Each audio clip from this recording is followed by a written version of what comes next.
What happens when we die? I can answer, if you're religious, you go to heaven and you hang out with all your relatives. I can answer this as a physicist. We are warm-blooded creatures. So I saw another Neil deGrasse Tyson video, and he asked, or tried to answer, what happens when we die?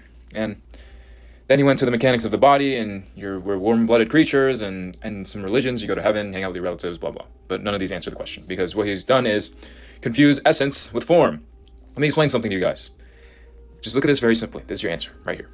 Energy cannot be created or destroyed, therefore energy is. Meaning, energy does not die, it does not go away to some heaven, it just transforms. Meaning, this is what modern man mistakes with every single thing. He mistakes form for essence, he mistakes the being for the body.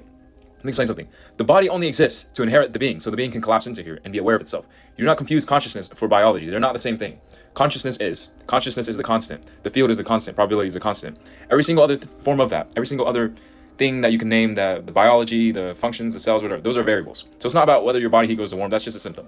What happens when you die is technically the same way of what happens when something goes into a black hole or when a tree dies. It's just nothing happens. It goes back to the soil. It goes back to the soil probability of energy, and then it shows up again, whether in a new body, in a new this or that, who knows. But nothing dies because energy cannot be created or destroyed, because it is.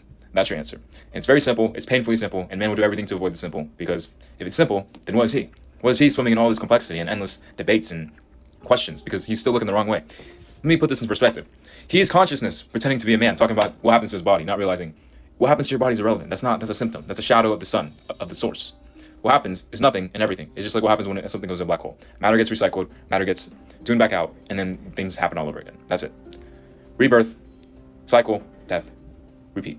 That's it. Nothing happens. But just do not confuse essence for form. You are consciousness and being first. You are what is first, and then the body.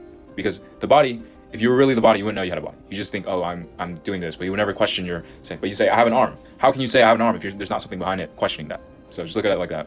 Energy cannot be created or destroyed. It is. And you're not a body. You are consciousness first. You are what is first, given form.